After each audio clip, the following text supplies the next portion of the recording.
Una vida llena de bendiciones con Robert Morris. Robert Morris es un comunicador talentoso con más de 20 años de experiencia. Brinda, a menudo con humor, una visión práctica de los principios bíblicos de cómo dar y cómo recibir, revelándonos el verdadero significado de una vida llena de bendiciones. Acompañemos a Robert Morris en su tercera sesión, La prueba del corazón. Gracias. Muchas gracias. Gracias por venir y gracias por mirar. Gracias. Gracias. Me alegro de tenerles de nuevo. Hoy va a ser un gran día. Vamos a comenzar por la prueba del corazón. Quiero que vayan a Malaquías capítulo 3. Vamos a hablar sobre el efecto que tiene que dar en nuestros corazones, algo que es fundamental. Quisiera decirles algo antes de comenzar a leer. El motivo por el que yo sostengo que cuando uno pone este aspecto de la vida en manos del Espíritu Santo, se modifica la vida en todos sus aspectos. La razón que lo digo es porque hay un cambio en el corazón. Jamás he visto una verdad que modifique el corazón de las personas igual que la realidad de dar cambia el corazón de personas. De modo que cuando nuestro corazón ha cambiado, cambia nuestro matrimonio, cambia nuestra salud, cambia los problemas de estrés, problemas de angustia, problemas de preocupación. Tenemos muchos problemas de salud a causa de la economía, porque nos afanamos. Entonces, cuando Dios obra un cambio en nuestro corazón y nos damos cuenta de que es el dueño de todo, de que no poseemos nada, de que puede tener lo que Él quiera y de que vivamos según los principios de este libro, cuando ocurre eso, cambia cada aspecto de nuestra vida. A esto nos referimos. Bien, vamos a hablar sobre una prueba del corazón y sobre el cambio. Así que veamos Malaquías capítulo 3, versículo 6. Malaquías capítulo 3, versos 6 al 12. Porque yo, Jehová, no cambio. Quiero que presten atención y noten que el Señor dice que Él no cambia. ¿Lo ven? ¿Están de acuerdo? El Señor no cambia.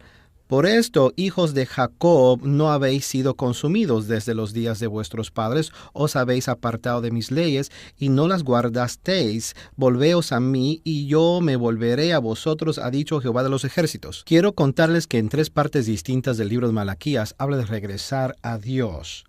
Principalmente se refiere a regresar a Dios en 3 áreas: en nuestra economía, en nuestra familia y en el culto, en esas 3 áreas. Vuélvete a mí en tu adoración, vuélvete a mí en tu familia y vuélvete a mí en tus finanzas. Quiero que tengas estas 3 cosas de tu vida en orden, dice Dios.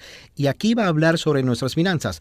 Volveos a mí y yo me volveré a vosotros, ha dicho Jehová de los ejércitos. Me dijisteis en qué hemos de volvernos. Y luego en el versículo 8, que todos lo saben, esta es la respuesta de Dios sobre cómo la gente tiene que volverse a Él. Versículo 8, robará el hombre a Dios. Pues vosotros me habéis robado. Y dijisteis, ¿en qué te hemos robado? Presten atención a la respuesta de Dios: en vuestros diezmos y ofrendas. Malditos sois con maldición.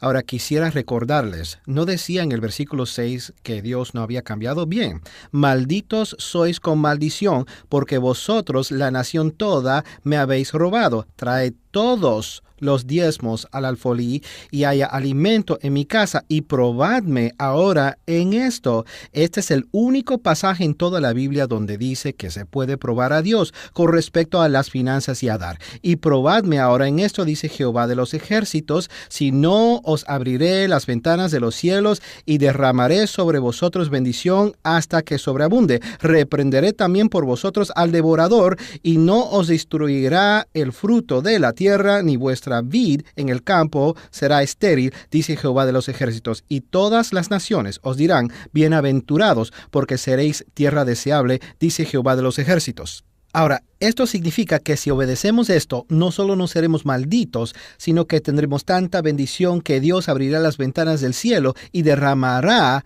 sus bendiciones, tantas bendiciones que no habrá lugar suficiente para que quepan. Ahora, quiero hacerles una pregunta honesta, no hace falta que la respondan en voz alta, pero aquí va. ¿Has experimentado esto? ¿Alguna vez vivieron esto? Es un versículo de la Biblia que no significa nada para nosotros hoy. Es simplemente un versículo que leímos sin tener importancia. Dios dijo, si traen a mi casa todos los diezmos y todas las ofrendas, si no me roban, no solo en el diezmo, sino tampoco en sus ofrendas, derramaré tantas bendiciones que no podrán recibirlas. ¿Alguna vez han vivido así? Ahora, mi esposa y yo sí. Hemos vivido de esa manera, es decir, hemos recibido tantas bendiciones que no podíamos guardarlo todo. Teníamos que regalarlo. Debíamos continuar sembrando. En una sesión anterior compartí algo de todo esto con ustedes. Durante ese tiempo, por gracia de Dios, mi esposa y yo hemos vivido muchos momentos de nuestras vidas en lo que hemos donado el 70% de nuestros ingresos. No el 10 o el 20, sino el 70%. Porque cuanto más dábamos, más nos devolvía Dios y no podíamos conservarlo todo. Teníamos que regalarlo y debíamos sembrar porque Él seguía derramando bendiciones. Creo que es verdad. Y que nosotros tenemos el problema, no Dios, cuando no obedecemos. Y creo que hay algo en este versículo que debemos comprender. Él busca nuestros corazones. Él nunca buscó las cosas externas, siempre ha estado detrás de nuestros corazones. En toda la Biblia, por cierto, en el Antiguo Testamento dice tu corazón no está circuncidado. Dios ha querido cambiar nuestros corazones y dando cambiará su corazón más rápido que todo. Porque tiene que ver con su tesoro. En Mateo 6:21 dice, porque donde esté vuestro tesoro, allí también estará vuestro corazón.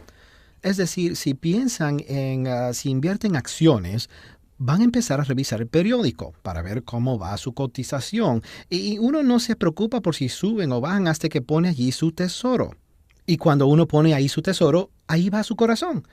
Si compra usted un barco, ahí estará en la entrada, limpiándolo y cuidándolo. ¿Y por qué? Porque parte de su tesoro está ahí, su corazón está ahí. Y está bien tener cosas materiales, pero si queremos que nuestro corazón esté en la casa de Dios, en el reino de Dios, nuestro corazón sigue a nuestro tesoro. En ese versículo, Mateo 6:21 dice, porque donde esté vuestro tesoro, allí estará también vuestro corazón. En otras palabras, el corazón sigue el tesoro. Ven, algunas personas lo hacen al revés. O sea, hay quienes dicen, la Biblia dice que donde está el corazón, allí también estará el tesoro. Eso no es lo que dice Jesús. Él dijo que el corazón sigue el tesoro. Donde se pone el tesoro, allí es donde estará el corazón. ¿Saben? Cuando cayó la bolsa en el año 2000... mi cuenta de jubilación del 2000, en el año 2000 y 2001, perdió el 75%. Mi corazón estaba entristecido. Porque había perdido mi tesoro. ¿Ves? El corazón está relacionado con el tesoro. Y Dios no está detrás de sus tesoros, sino detrás de sus corazones. Pero el modo en que llega a los corazones es por medio de los tesoros, ¿ves? Ahora, estos versos de Malaquías 3 son fantásticos. Realmente me enojé un poco con Dios porque no están en el Nuevo Testamento. Y existe una gran discusión en la iglesia entre el Antiguo Testamento y el Nuevo Testamento. Bueno, no, eso no es Nuevo Testamento y eso no es Nuevo Testamento. Permítame recordarles que en Malaquías 3, versículo 6 que hemos leído dice, soy el Señor y yo no cambio. Y no hubo un cambio en el Señor del Antiguo al Nuevo Testamento. Uno no se salvaba por la gracia en el Nuevo Testamento y por la ley en el Antiguo Testamento.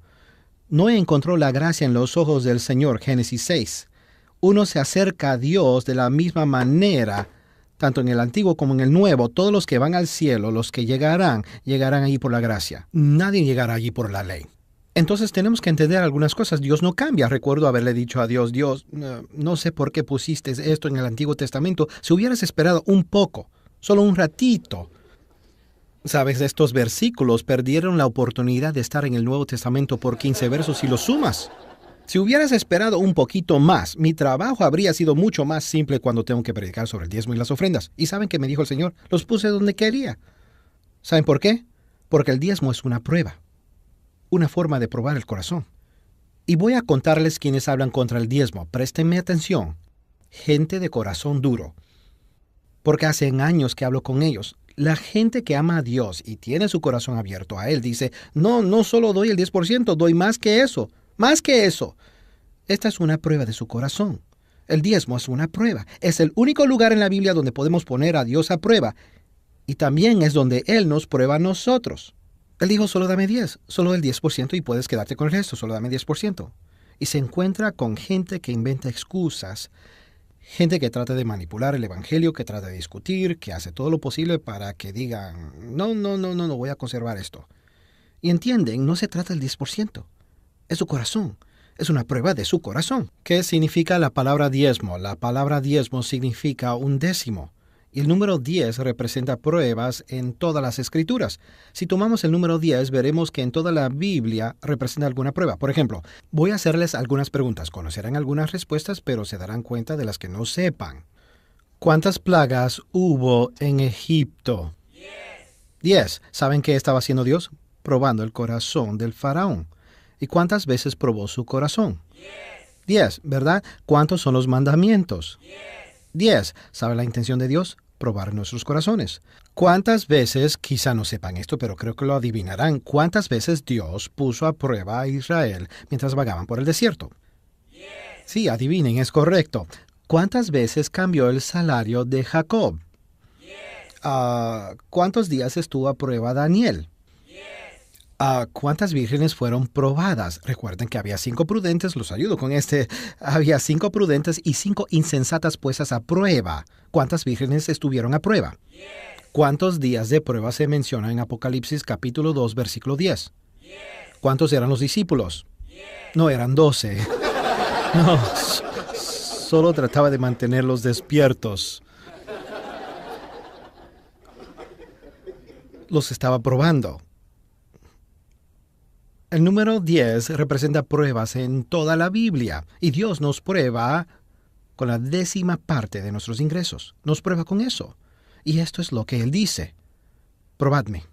Ahora, quiero que pongamos este mensaje en el lenguaje que hablamos hoy. ¿Está bien? Es básicamente lo que Dios dice en Malaquías capítulo 3. Te desafío. Y el equivalente al inglés tejano sería te doblo desafío. Te doblo desafío, te triple desafío a que diezmes y veas qué pasa. Eso nos dice Dios. Vean qué pasa. Se lo he dicho a gente que sostiene, no creo en eso. ¿Saben qué les digo? Háganlo un mes y vean qué pasa. Porque no soy yo que tiene que bendecirlos. Es Dios que tiene que cumplir su palabra. Entonces Dios dice, adelante, prueba con poco, haz una prueba y fíjate qué pasa. Este pasaje me parece tan sencillo. Quiero que lo piensen. Si doy el diezmo y doy ofrendas, soy bendecido. Si no, estoy maldito. Veamos, bendito. Maldito. Me siento como el Forrest Gump. No soy sabio, pero creo que prefería ser bendecido, ¿no? No es tan difícil decidirse, hermanos.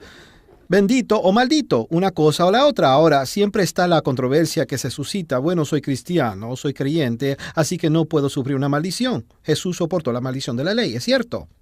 Él tuvo que soportar la maldición de la ley, pero nosotros no estamos bajo la maldición. Pero eso significa que podemos vivir en la forma que nos ocurra y que no habrá bendiciones ni maldiciones. Es decir, podemos vivir de cualquier manera sin que nuestra forma de vida tenga consecuencias. ¿Ves? Pongámoslos de otra forma. Creen que pueden ser bendecidos. Entonces pueden vivir de la manera que deseen y tal vez digan, bueno, yo comprendo que yo puedo ser bendecido y que puedo ser no bendecido. Bueno, la palabra para no bendecido en la Biblia es maldito. Quizá dirán, bueno, no puedo ser maldito porque soy cristiano, pero piénselo. Jesús soportó enfermedades en la cruz. En Mateo 8:17 dice que cargó con nuestras enfermedades en la cruz, ¿sí? Eso es lo que dice la Biblia. Soportó enfermedades en la cruz. Sí, de acuerdo. Voy a preguntarles algo. Como cristianos, ¿han estado enfermos? Sí, lo han. ¿Qué deben hacer cuando se enferman? Asimilar por medio de la fe lo que Jesús hizo en la cruz. Entonces decimos, bueno, Jesús cargó mi maldición, también cargó con tu enfermedad. Pero como cristiano, has estado enfermo. Otro ejemplo. Jesús cargó con los pecados en la cruz. 1 Pedro 2:24 dice, quien llevó nuestros pecados en su cuerpo sobre el madero. Él cargó con sus pecados, pero como creyentes, ¿alguna vez pecaron? Sí. Bueno, ¿qué hacen cuando pecan? Tienen que asumir por la fe lo que Jesús hizo en la cruz. ¿Entienden lo que le digo? ¿De acuerdo? Entonces, Él cargó con nuestros pecados, pero nosotros tenemos pecado desde que somos creyentes. Él cargó con nuestra enfermedad, pero estuvimos enfermos. También cargó con nuestra maldición. Pero muchos de nosotros hemos vivido con una maldición. Por nuestro corazón. Porque nuestro corazón es duro. Porque no le permitimos a Dios que obre un milagro en ese aspecto de nuestras vidas. El diezmo, según dicen algunos, era parte de la ley. Y yo no estoy bajo la ley, sino bajo la gracia. Bueno, creo que estamos sujetos a la gracia, yo lo creo. Pero mi pregunta es, si estaba mal bajo la ley, ¿ahora está bien bajo la gracia?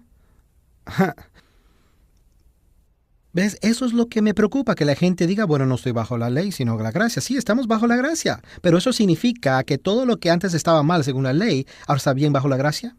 Por ejemplo, ya que estoy bajo la gracia, creo que podría contarles algunas mentiras sobre James y Betty Robertson. ¿Eso estaría bien? O sea, ya estoy bajo la gracia y la mentira es parte de la ley, y yo no estoy bajo la ley, así que puedo decir mentiras si quiero. No, no puedo hacerlo. ¿Por qué? Porque mentir está mal.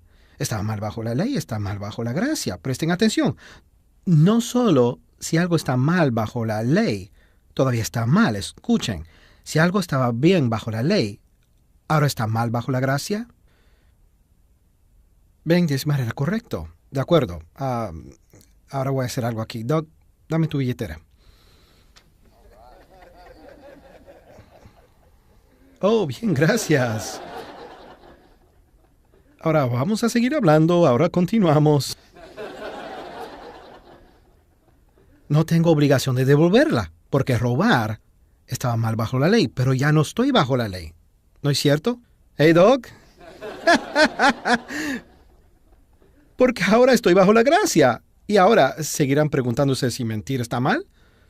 Sí. ¿Y si robar está mal? Sí. Bueno, entonces te la devuelvo. No tenías mucha plata. ¿Ves? Si mentir estaba mal bajo la ley, sigue estando mal. Hay principios que aparecen a lo largo de la Biblia, pero no estoy bajo la ley, sino la gracia. Y ya que estoy bajo la gracia, podría ocuparme de otra cosa ahora. Se han estado quedando dormidos mientras yo hablaba, así que le voy a poner fin a esto ya mismo. Me cansé.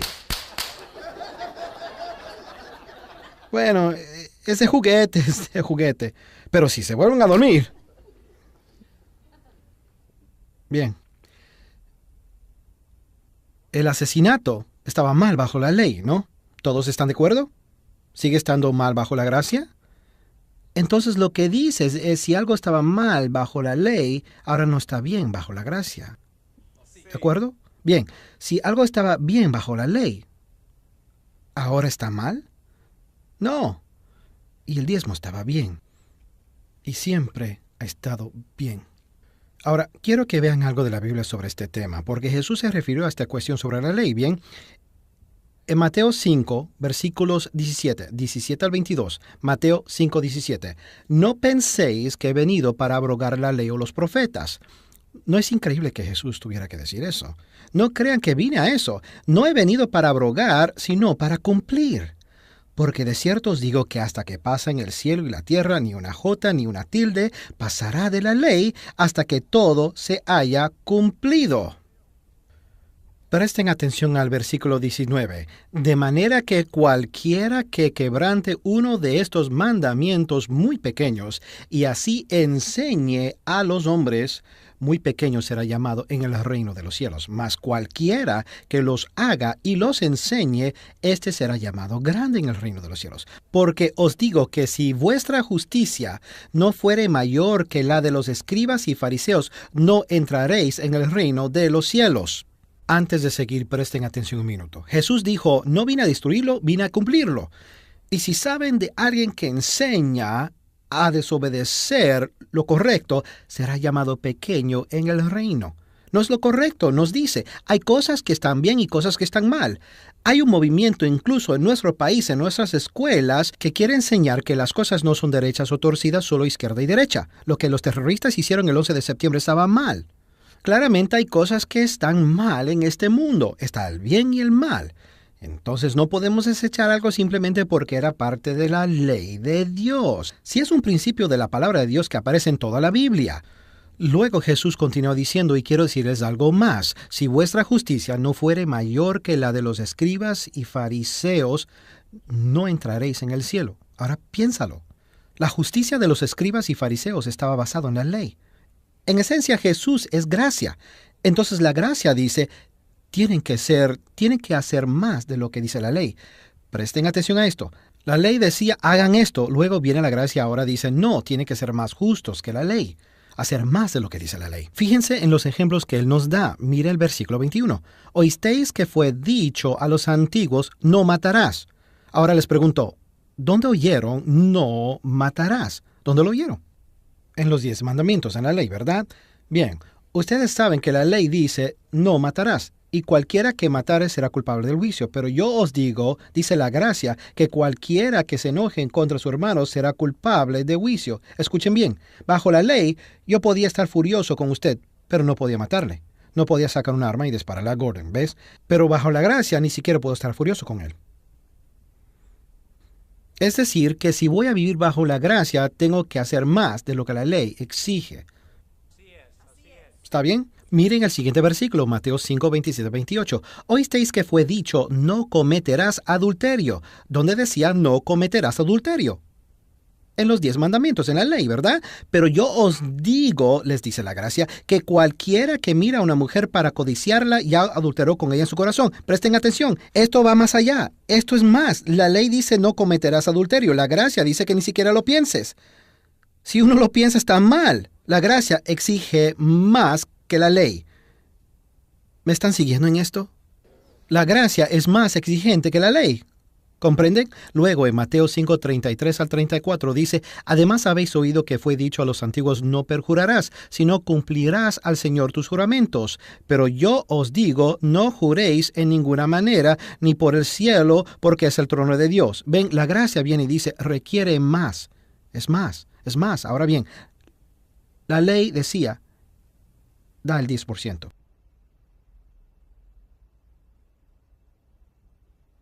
¿Qué diría la gracia? ¿Saben qué dice la gracia? Todo es mío. Todo es mío. El 10% solo es el comienzo. ¿Ves? Una vez se me acercó una persona y me dijo después de una prédica sobre el diezmo, yo no diezmo, porque no estoy bajo la ley, estoy bajo la gracia. Y le respondí, usted da según la gracia. Eso quiere decir que das más del 10%. Es bueno saberlo. Porque la gracia hace más que la ley. ¿Ustedes me entienden? Debemos comprender algunas cosas sobre el diezmo.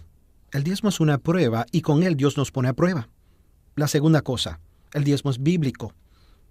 Creo que hay mucha gente que no diezma porque realmente no creen que es bíblico. Quiero mostrarles que sí es bíblico, ¿está bien? La mayoría de la gente piensa que la única referencia al diezmo está en Malaquías 3. Aquí hay más. Génesis 14, 18 al 20.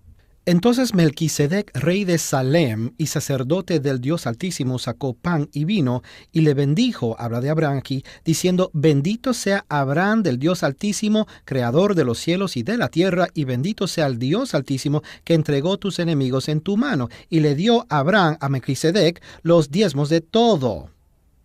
Podríamos hablar sobre todas las implicaciones de esto, pero quiero mencionar algunas. Número 1, esto ocurrió 500 años antes de la ley. 500 años antes de la ley. Abraham ya experimenta el diezmo, ya siente que debe dar la 10ª parte a Dios. Abraham es nuestro padre espiritual. Él representa el pacto que asumimos. Y Melquisedec, en mi opinión, es el mismísimo Señor Jesucristo. Y voy a explicarles por qué en un momento. Ya vamos a leer el pasaje en Hebreos 7 donde se describe a Melquisedec, y ustedes me dirán quién es. Si no es Jesús, indudablemente se trata de su representante en el Antiguo Testamento de Jesús, por la manera en que se le describe. Entonces, Abraham regresa de una victoria, es decir, tiene prosperidad con sí mismo. Y ya hablamos de dar nuestros primeros frutos al Señor, y Él tiene más. Y lo primero que hace es dar un diezmo, 500 años antes de la ley. En una sesión anterior hablamos de Caín y Abel y vimos cómo Abel ofrendaba sus primeros frutos. Y eso era un símbolo del diezmo. Y eso lo hizo 2500 años antes de la ley.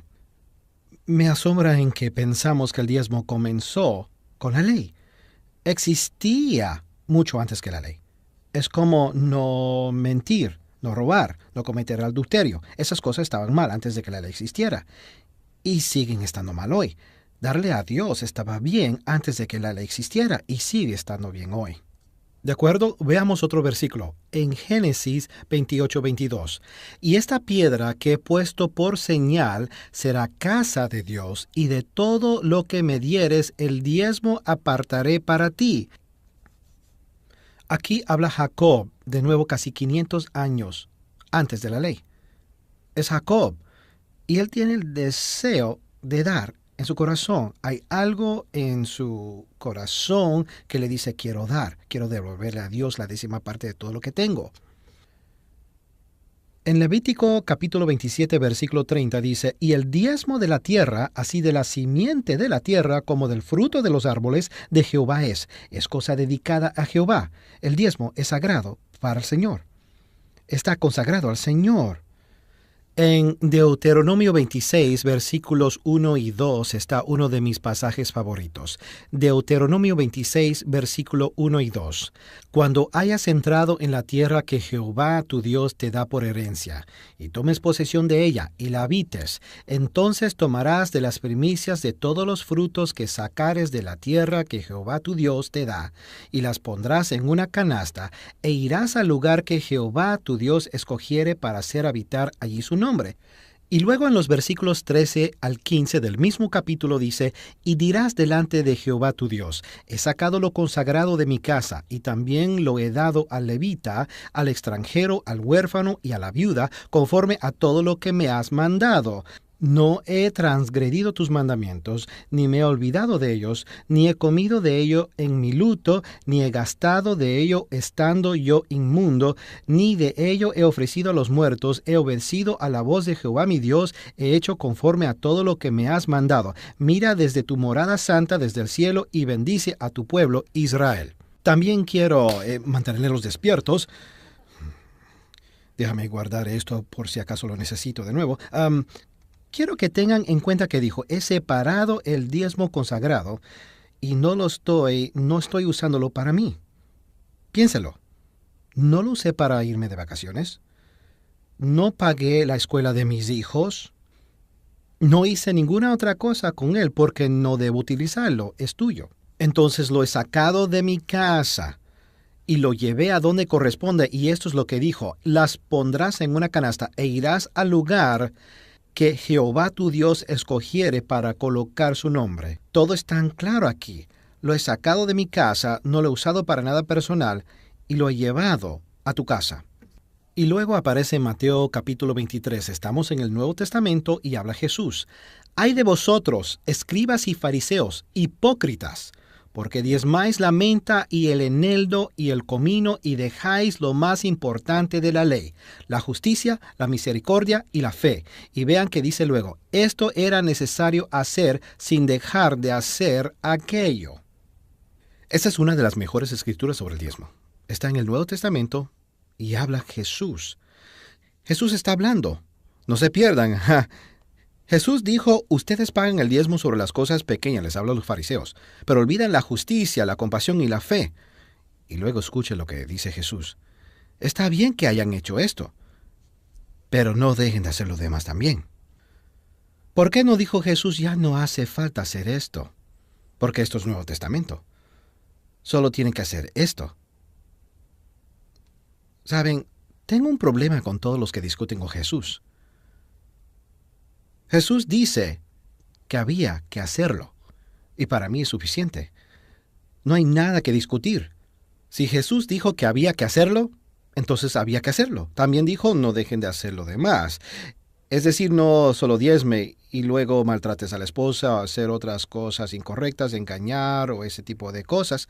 Ser justos, compasivos, tener fe, pero hay que diezmar de cada pequeña cosa. Hay que hacerlo. Eso es Nuevo Testamento. Y luego en Hebreos capítulo 7, versículo 1 dice, porque este Melquisedec, rey de Salem, sacerdote del Dios Altísimo, que salió a recibir a Abraham, que volvía de la derrota de los reyes, y le bendijo, a quien asimismo dio a Abraham los diezmos de todo, cuyo nombre significa primeramente rey de justicia. Bien, este es Melquisedec. El nombre Melquisedec significa rey de justicia. Ahora les pregunto, ¿quién es el rey de la justicia? Jesús, ¿no? Y también lo llama el rey de Salem. Aquí lo dice. Y también rey de Salem, esto es, rey de paz. Es por esto que les dije que creo que Melquisedec era Jesús, que venía en el Antiguo Testamento. Saben, Jesús vino como el ángel del Señor en el Antiguo Testamento, así dice. Entonces, lean esto con cuidado. Este es el rey de la justicia y el rey de paz. Presten atención, sin padre, sin madre, sin genealogía, que ni tiene principio de días ni fin de vida. Bueno, yo creo que todos tenemos un principio de días, excepto de uno. Y luego dice, sino hecho semejante al Hijo de Dios, que podría representar en el Antiguo Testamento su venida como el Hijo de Dios. ¿Ves? Semejante al Hijo de Dios, permanece sacerdote para siempre.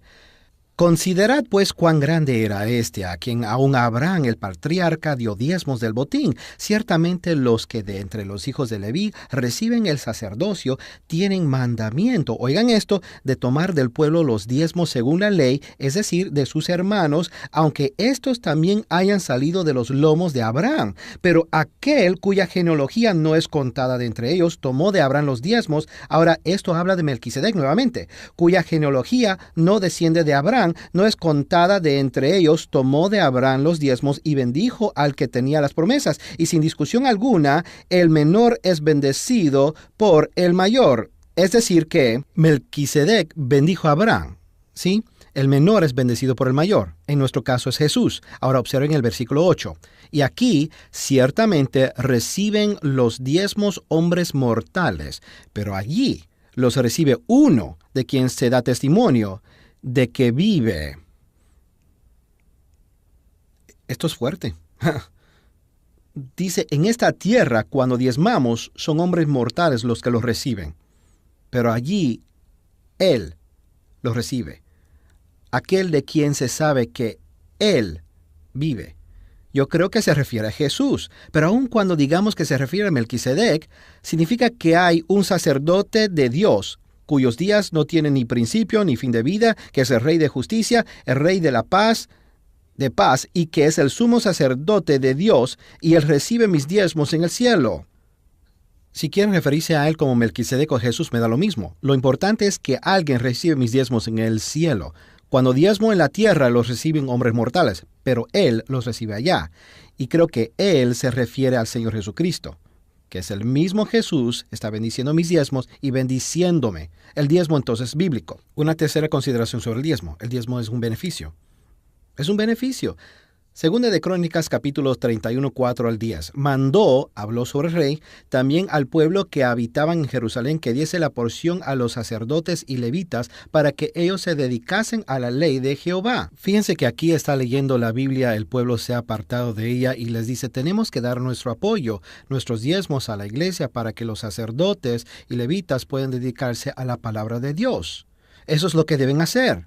Versículo 5. Y cuando este edicto fue divulgado, los hijos de Israel dieron muchas primicias de grano, vino, aceite, miel, y de todos los frutos de la tierra trajeron asimismo en abundancia los diezmos de todas las cosas. También los hijos de Israel y de Judá, que habitaban en las ciudades de Judá, dieron del mismo modo los diezmos de las vacas y de las ovejas, y trajeron los diezmos de lo santificado, de las cosas que habían prometido a Jehová su Dios, y los depositaron en montones. En el mes tercero comenzaron a formar aquellos montones y terminaron en el mes séptimo. Les llevó 4 meses porque estaban muy atrasados, habían dejado de diezmar durante años. Cuando Ezequías y los príncipes vinieron y vieron los montones, bendijeron a Jehová y a su pueblo Israel. Y preguntó Ezequías, observen, les preguntó a los sacerdotes y a los levitas acerca de esos montones. El sumo sacerdote Azarías de la casa de Sadoc le contestó, desde que comenzaron a traer las ofrendas a la casa de Jehová, hemos comido y nos hemos saciado y nos ha sobrado mucho porque Jehová ha bendecido su pueblo y ha quedado esta abundancia de provisiones. Déjenme decirles lo que ocurrió. Ezequías está leyendo la Biblia y ellos habían dejado de diezmar. Entonces les da un mandamiento y les dice, vamos a volver a palabra de Dios.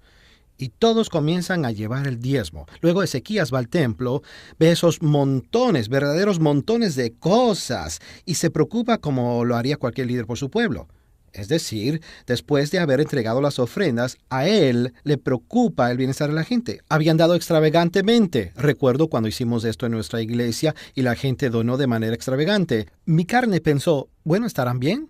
Y mi espíritu respondió, sabes, van a estar mejor que bien, porque Dios los va a bendecir. Entonces Ezequías dice, ¿el pueblo está bien? Les pregunta, miren, con todo esto que han donado, ¿están todos bien? Y los sacerdotes dijeron, miren, desde que el pueblo comenzó a traer el diezmo a la iglesia, Dios los ha bendecido. Y lo que ven aquí es el diezmo de la abundancia que Dios les ha bendecido. No bien comenzaron a obedecer la palabra de Dios, Dios los bendijo con abundancia. Entonces diezmar es un beneficio. La Biblia dice que cada palabra conste en boca de 2 o 3 testigos. He estado en el ministerio por más de 20 años ahora. Y quiero que cada palabra conste en boca de 2 o 3 testigos. Probablemente he aconsejado más gente que la mayoría de ustedes, aquí y los que están mirando. He hablado con mucha gente sobre este tema. Debo decirles que todos los que diezman comparten el mismo testimonio. Y todos los que no diezman me dan el mismo testimonio. Que cada palabra conste en la boca de 2 o 3 testigos. Ahora les cuento lo que 200 o 300 testigos me han dicho en más de 20 años de ministerio. Todos los que diezman dicen lo mismo. Estoy tan bendecido. Estoy tan bendecido. Dios me ha bendecido desde que comencé a diezmar. Todos dicen lo mismo. Ni un solo opina diferente. Toda la gente que no diezma me da el mismo testimonio. No tengo con qué diezmar. Ahora, volvamos a hacer Forrest Gump aquí. E imaginemos esta situación. Todos los que diezman dicen, estoy tan bendecido. Los que no lo hacen dicen, no tengo con qué. ¿Cómo no darse cuenta? Es simple, muy simple. Y se les ocurre por qué será en el mundo que discutimos tanto por algo que es beneficioso para nosotros, algo para nuestro propio bien. Bien, les voy a dar un ejemplo práctico, ¿sí? A ver, 3, Don, ponte de pie, usted párese y usted también, detrás de él. Y bajen aquí al lado. ¿Está bien? Bien. ¿Cuál es su nombre? Kevin, Don, Andy. Kevin, Don y Andy. ¿Sí? Supongamos que me voy de viaje por un tiempo y estaré ausente por un par de años o algo. Y entonces les digo a ustedes 3, voy a enviarles dinero todos los meses. Y lo único que le voy a pedir es que le den el 10% a mi familia. Eso es todo. Quiero que sean mayordomos económicamente de mi esposa mientras no estoy.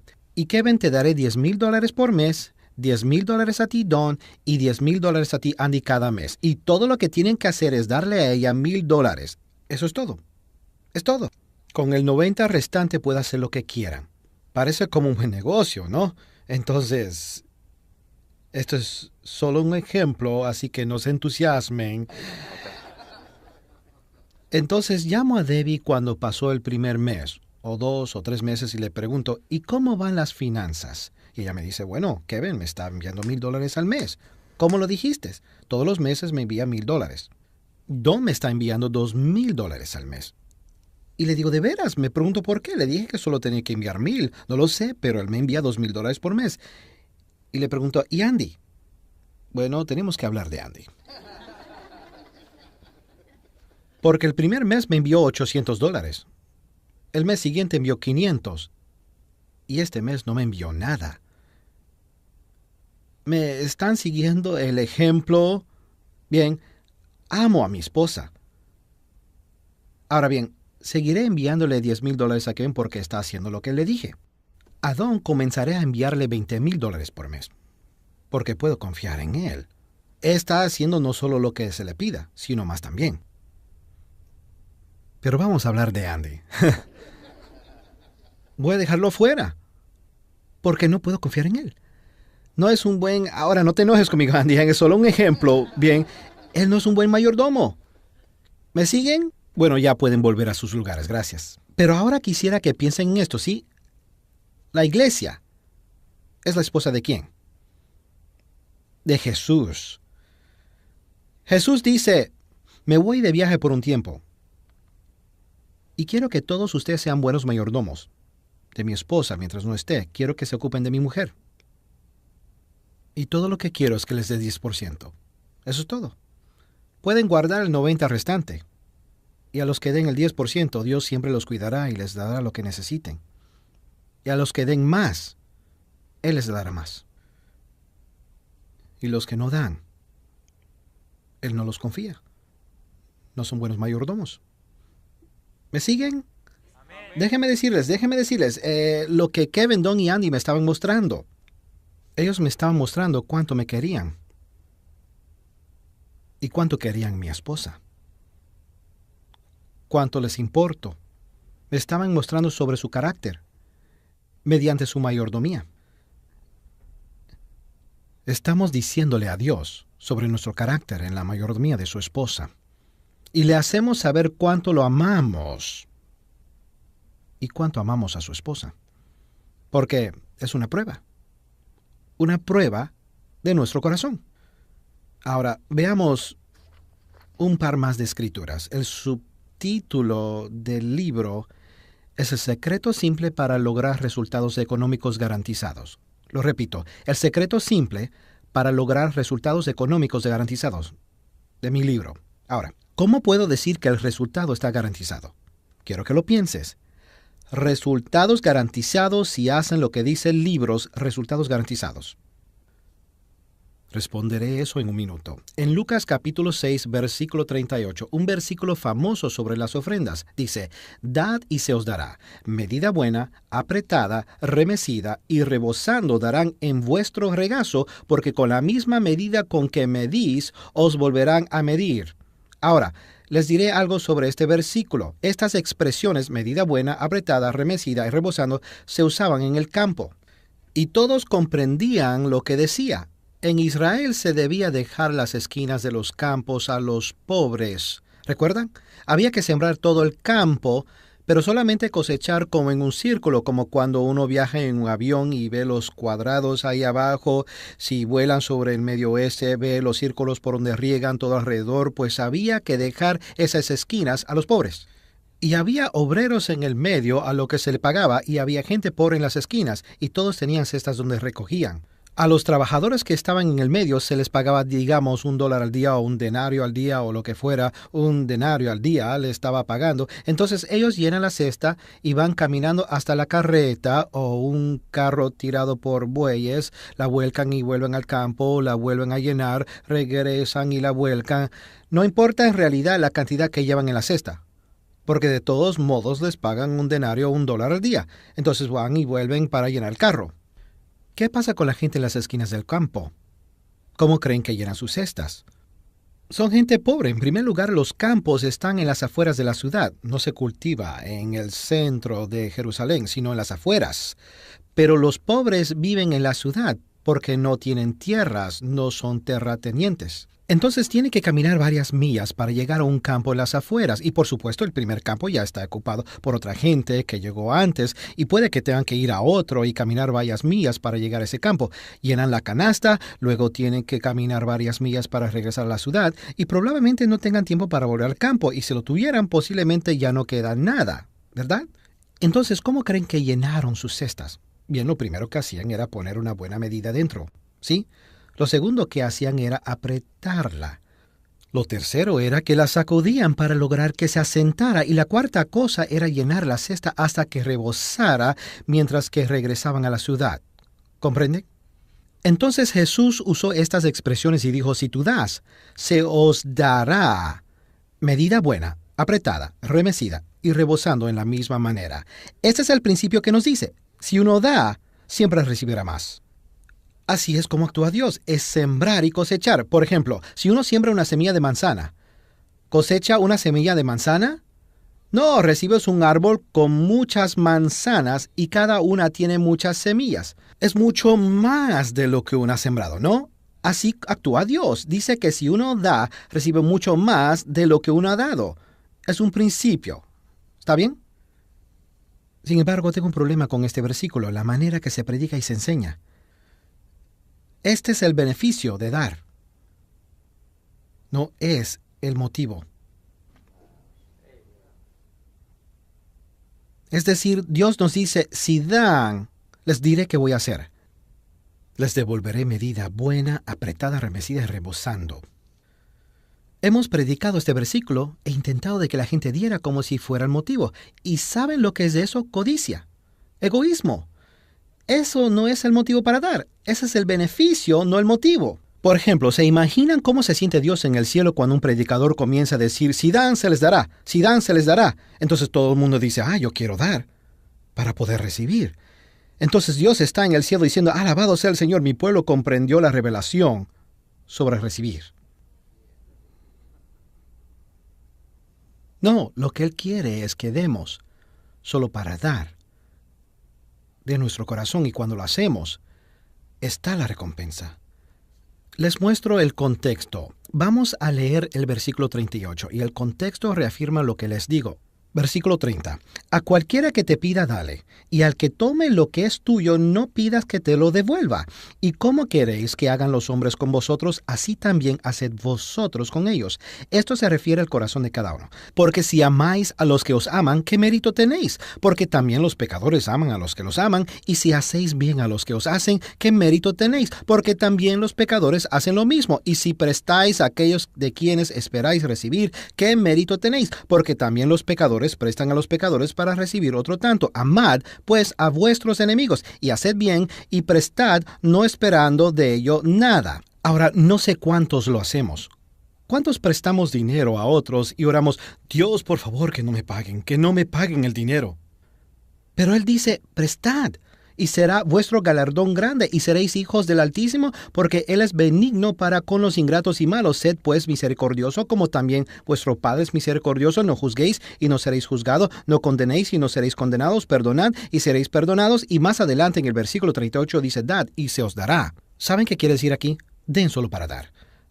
Presten a los demás, bendigan a la gente, sean una bendición, dejen que obre un milagro en sus corazones. Ahora, el motivo por el que digo que los resultados están garantizados, que los resultados económicos están garantizados. La razón que lo digo es porque cuando Dios obra un milagro en sus corazones y uno da solo por dar, usted recibirá de vuelta.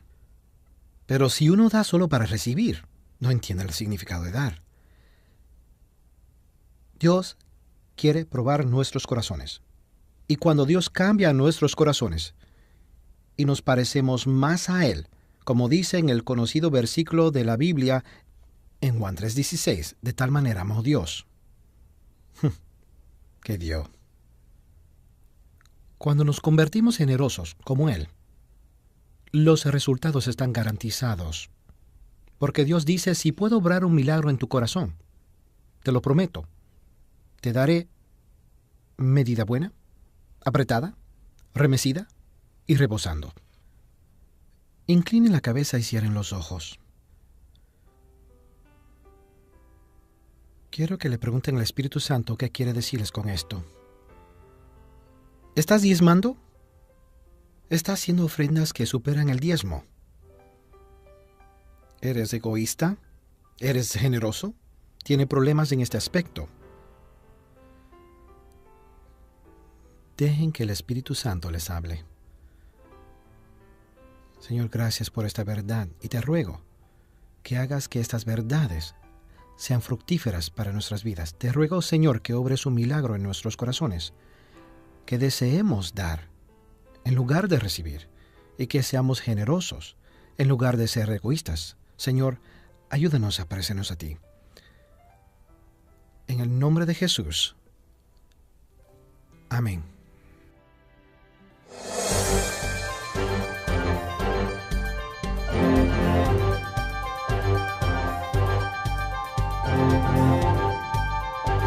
Para más información sobre estos y otros materiales, o para obtener más información sobre los ministerios Gateway, favor de comunicarse en los Estados Unidos a Gateway Global Ministries, 2121 East Southlake Boulevard, Ciudad de Southlake, Estado de Texas, 76092, Estados Unidos.